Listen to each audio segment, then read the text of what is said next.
Hey there, glad you came back for week 2. Let's just get right into it. The astronaut man was paying very keen attention to our main protagonist. Anyway, so the next song is Welcome to the Show. This one is a shorter song, so there won't be much, or this video is shorter, won't be much to say about it. There is consistency in MITO / IAN's appearance with the healing cut and the bruised lip. I think this might be where the two personalities collide and the disorder further comes into play. It's a short video, like I said, so I don't think there's much lure to it. That's how that is pronounced. We don't know how he gets to the theater though. Then again, his familiarity with it also raises questions. On the other hand, it's quite fitting that we're in a theater given the title of the song, and it makes me wonder if he's turning this experience that he's had into a show. Now, in reference to the documentary, you kind of get that impression that the entire album is him taking this experience and turning it into something for entertainment, for turning it into art. That's it, turning it into art. So Welcome to the Show, at least the video Welcome to the Show, I guess mimics that process and gives that impression. Anyway, the lyrics feel like a hint to the next few songs coming up. Maybe this is an acceptance of MITO by turning him into an act. The fact that he's wearing something similar to those circus host, I don't know what you call them anymore, outfits, more so in comparison than actually, the actual clothing, makes this official, quote-unquote official premiere of the album seem all the more grand. And since we're at the show, let's just move on over to Nerves. Now this is where the memories in disorder really take over. Even the opening scene of the video hints to as much.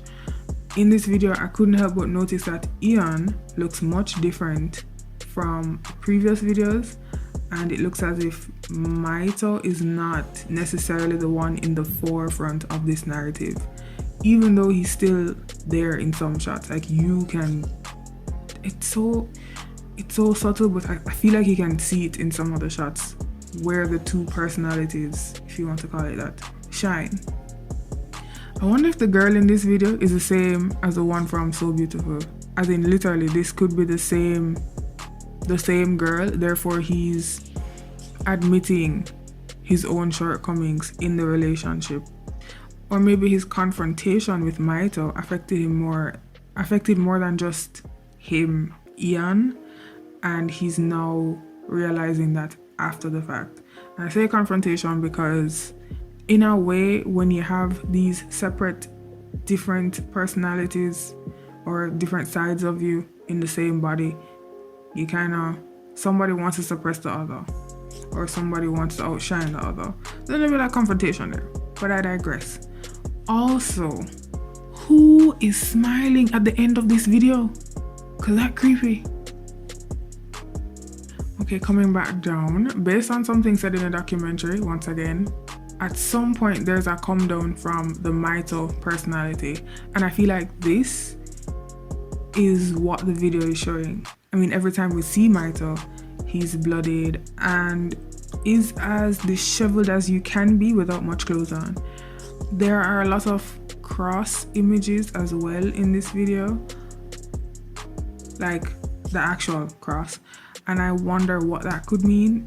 Maybe it's not as important as I'm considering, but also it is out there that IAN is a Christian, so I think the lyrics really speak for itself, really speaks for themselves. I don't know, just the words speak for themselves.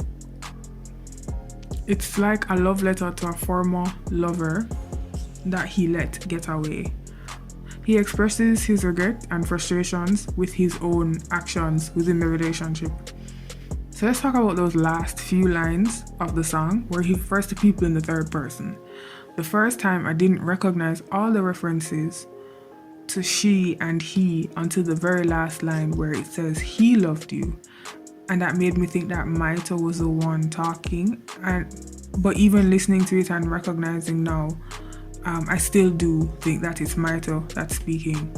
It's as if he's outside of the situation. And if it's MITO, if it really is MITO, I feel like he's taken himself outside of the situation. And he's also recounting some of Ian's feelings.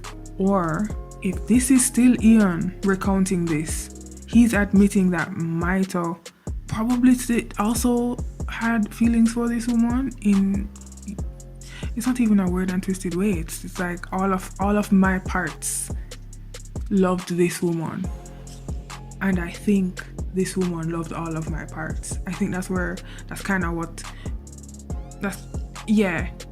lastly, because we're moving on, I noticed that every time he says he's fine, he doesn't sound the word properly.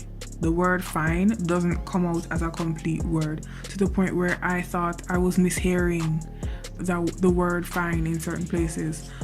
That could be a stylistic choice, but it more so feels like he's unable to say the word fine, or even to just say the phrase that he's fine with actual conviction, because even he knows he's lying despite trying to actually come across as being okay. Alright, I promise we're almost done. This is the last song, Scardey Cat. Now, the last scene had the most impact on my first watch. It begs the question, is this to say that MITO is still at large? We even get the scar from the busted lip in No Blueberries. Yes, I'm paying that much attention. Anyway, another thing you can't help seeing is the rewound sections of the video, along with the scenes that don't seem to make sense together. Quite a few things overlap to show this disorganization. It looks like MITO has more agency than first expected. The news report at the beginning gives as much away.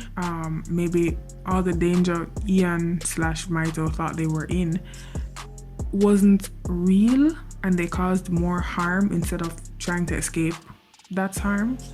I do wish there was more of the animated overlays. That's a personal preference though, because while those were a nice touch, they can then again be easily overdone. So we'll get to that one day. When I really took in the lyrics, all I could think was, yo, this is me. I am this kind of scared. Leave the lights on and I'll stay under my covers while the boogeyman does his thing out of my line of sight. Kind of scared. I guess these are the moments he relies on MITO. I wish I had a MITO to rely on. Or maybe I don't. He is being hunted for murdering, basically hunted for murdering a shit ton of people in this universe. Okay, this was a significantly brighter video with a lighter sound. It reminded me a little bit of the Beatles with its laid back qualities, maybe even like a Scooby-Doo Where Are You kind of vibes. I'm being serious, but quite the choice for a song about being scared. Now let's just get to our general things that I noticed. I mentioned the pictures being important at the beginning of this deep dive, and now at the end of the 5 songs, the pictures played a different role than I imagined. I noticed that there is a framed picture at the beginning of every music video, and in Nerves, Ian/MITO covers the silhouette in the middle of the image with his hand, like he's leaning on the painting, picture, whatever, and where his hand is covers the entire silhouette of the person in the middle, and that may be signifying the change in perspectives from there on. But then in Scardey Cat, while we do still see that silhouette is no longer centered. And I feel like that is to, I don't know, is it to prep you for the non-chronological order of things? I mean, that video was definitely all over the place. Out of all of the videos, that video is definitely all over the place. I don't know, man. Anyway, we've come to the end of this video, to the end of this deep dive. Thank you for watching so far. I will be posting exclusive content on my coffee page once a month. Don't know when I'm starting, but I want to start either this month or next month. So you can support me there if you want. And if you can't, just do the usual. Take the time, look at the red button, look at the blue button. Them not important. You can just look and go away, you know? But while you're there, you can still check out the black line and let me know what you think of this video. And after that, you can look for me in another video later.